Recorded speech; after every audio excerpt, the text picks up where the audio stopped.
Hey guys, so first things first, I'm gonna get into a little bit of something that hopefully won't affect my videos, but I don't think it will because I'm sitting here doing one. But I figured I would just let you guys know that something happened to me over the weekend. I was playing outside with my boys and I was standing at the bottom of our driveway just making sure that they didn't run into the street. And as I had my eyes on them, I stepped backwards off the curb and rolled my ankle and fell into the street. So I sprained my ankle, I bruised my tailbone, and I may or may not have broken my wrist. So far as we know, it's a really bad sprain, and this actually looks a lot better than it was over the weekend. Like I can already move it quite a bit. Say hello to Prue. She's gonna come jump in my lap, just so you guys know. Because every video. I was in a sling up until yesterday, and then I went to see a specialist who x-rayed my ankle because they didn't do that in urgent care, and told you. and looked at everything, put my ankle in a brace as well. This is not cool. 15 pounds of cat on the broken arm, just great. So yeah, I really busted myself up, and hopefully I won't be in this for too long. I'm already getting pretty confident it's hopefully not a break, but we know that my ankle's not broken. We know that my tailbone's not broken. Thankfully, we're just not so sure about my wrist. And yeah, it hurt like hell. So also sorry for the glasses. I was starting to make this video and realized that I need to have either my contacts in or my glasses on because I'm going to be doing a questions tag. So now we're going to move into the rest of this video. So what this video is really about is that I wanted to do the VR to TheWoodlandHag, who did a tag called Season of the Witch, and I figured it'd be really fun, especially since I can't do a whole lot of like hands-on videos at the moment. I really want to rest my hand down here, but my cat's in my lap. So it's the next few videos until I can get more mobility in my right hand, which, by the way, guys, I'm right-handed, so this really sucks. Will probably be me doing question tags or just kind of ramble videos or things like that. But let's move on to the questions, and I will link her channel in the box below here. She is super awesome. Please go give her a sub. She is fantastic, and I could listen to her all day. She did 11 questions, and it's all about your path. The first one is, in what way, which pagan, wise woman, etc. do you choose to identify and why? Well, I choose to identify as both a witch and a pagan, although I do think that you can practice witchcraft without being pagan. They are not inherently, like, they don't need a gnosis, basically. But I choose to identify as both because my craft is intertwined with my spirituality. So that's basically the why. So we're just gonna move on to question 2. What does my daily practice look like? This is something I have been working on for so long, and it's something that I have strived to do, and it's a goal of mine, and it's kind of starting to get where, I mean, it's starting. I basically sit with a cup of coffee and I will pull a card and I will write it down in my book of mirrors, which is actually sitting right there. That purpley notebook, that is my book of mirrors, and my planner is right below it. And then I will go back and write about what I think that card applies to.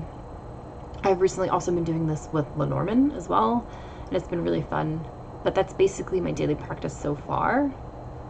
So ideally I would really like to have some time at my altar to at least sit in sacred space every day. But I am a stay-at-home mom of 2 children who are very young, and it doesn't really happen much. And if it does, it's at night. So, yeah.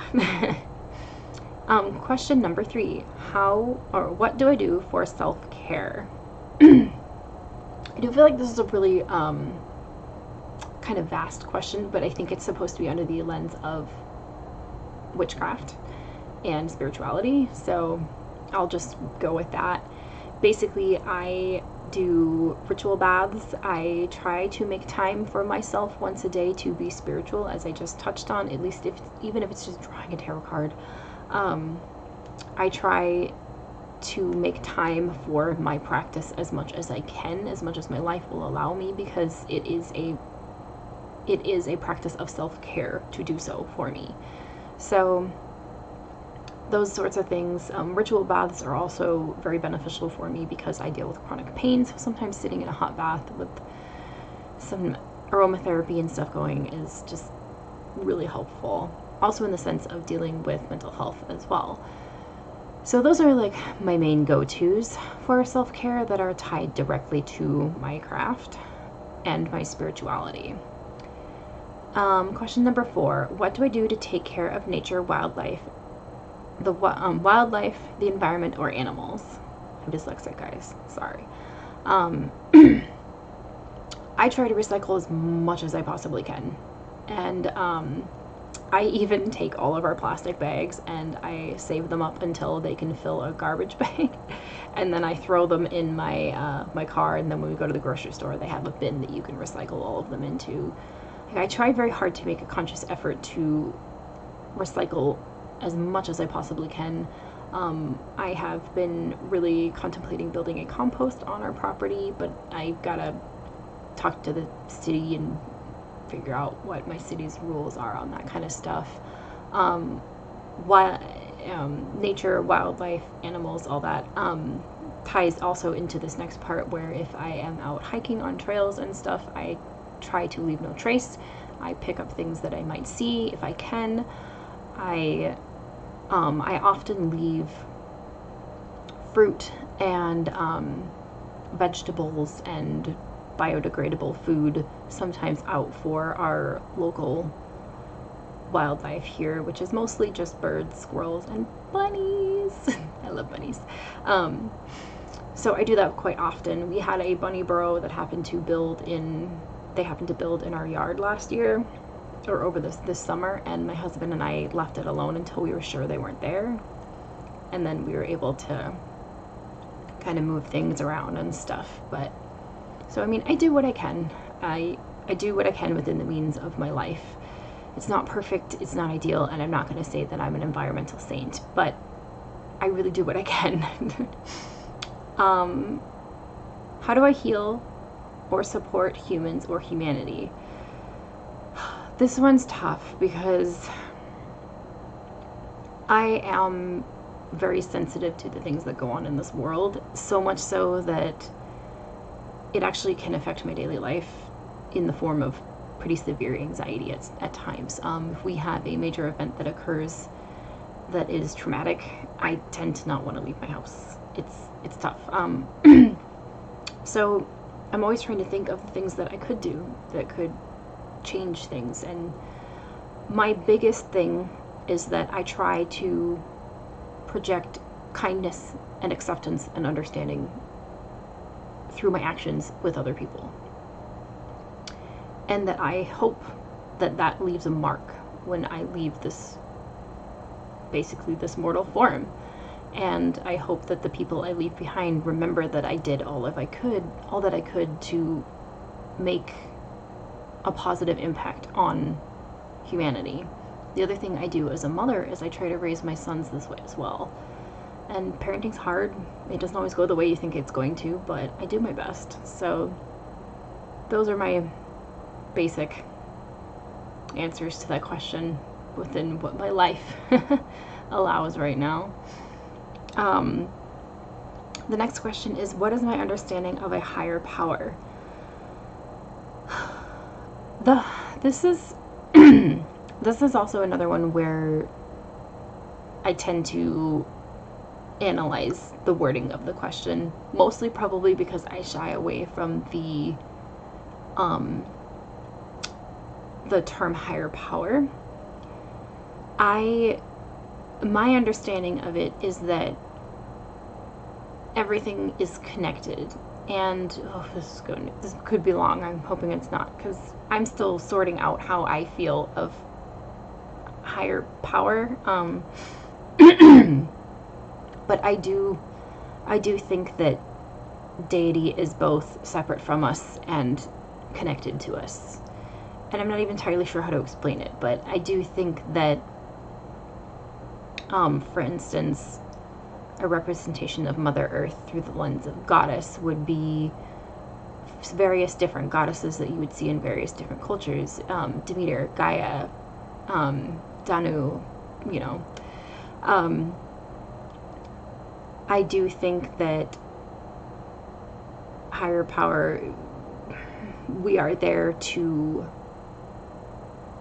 work in conjunction with it. And it's not so much a lesser servant type, it's more of a honor and respect partnership type, if that makes any sense. Bye, Prue.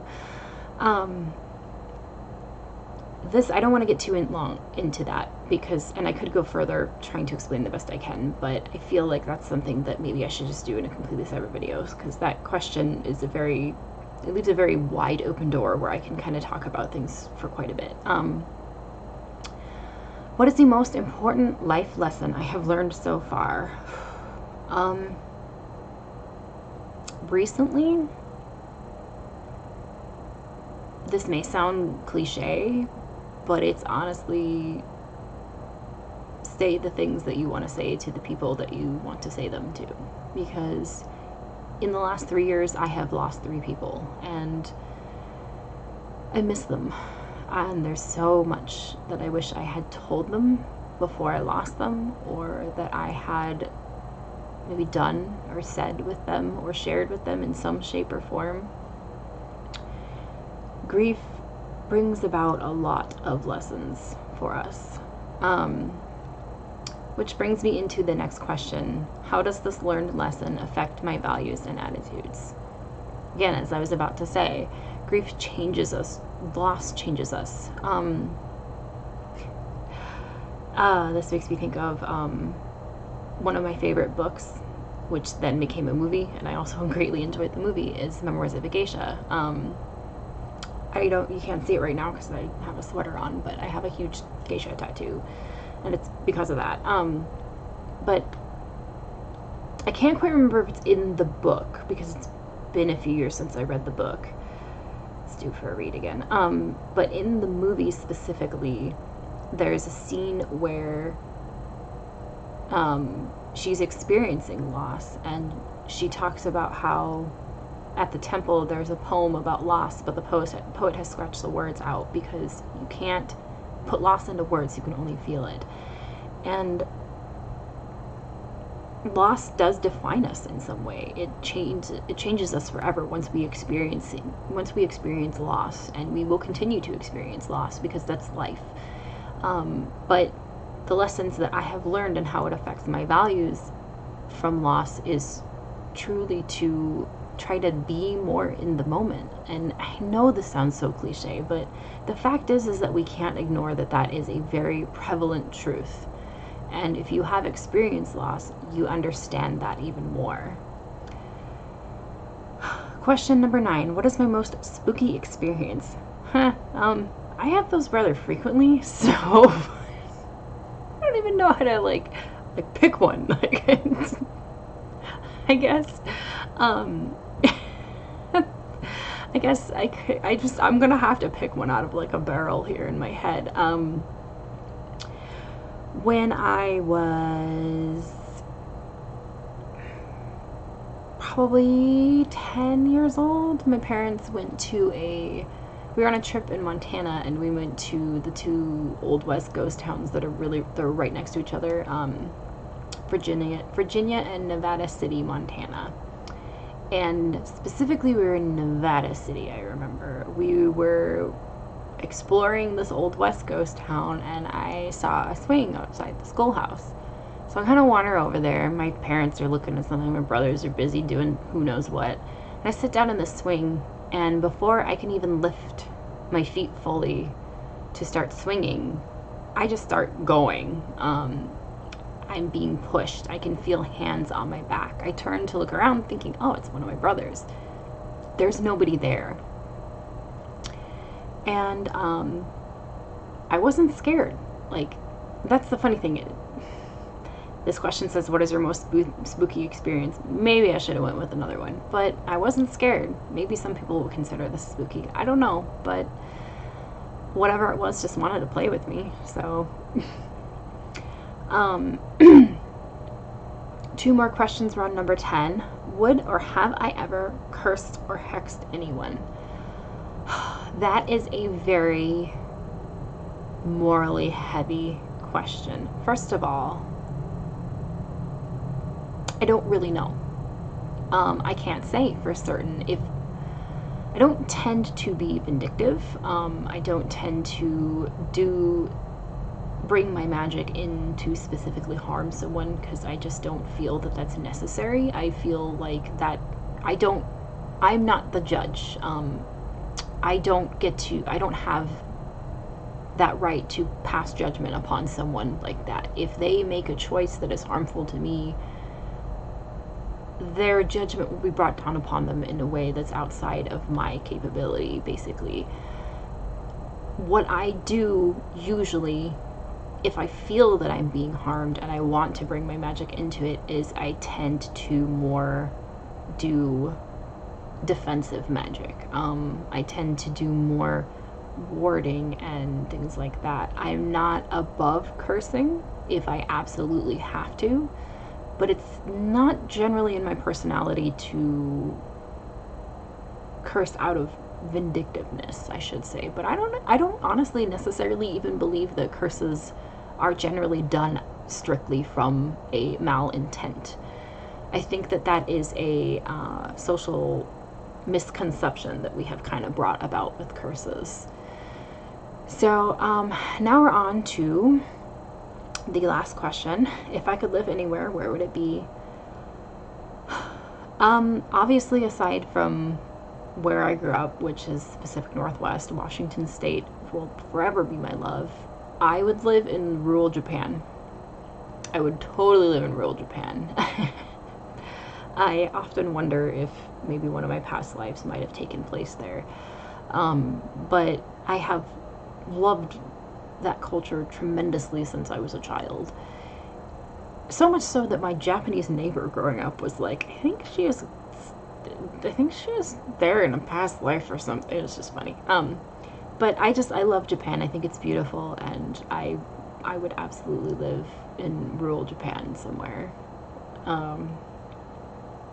Yeah, so thank you to Mags the Woodland Hag for doing this tag. I really loved doing answering all your questions, and I hope that I was somewhat articulate.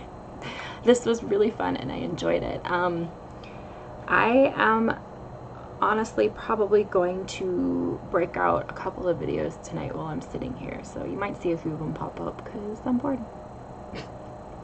But hopefully I will heal quickly and get back into more videos that are a little bit more hands-on and stuff, especially with Samhain coming. It kind of sucks that this happened right before that, but hey, I will be just fine. It just hurt like hell. Anyway, blessed be, guys.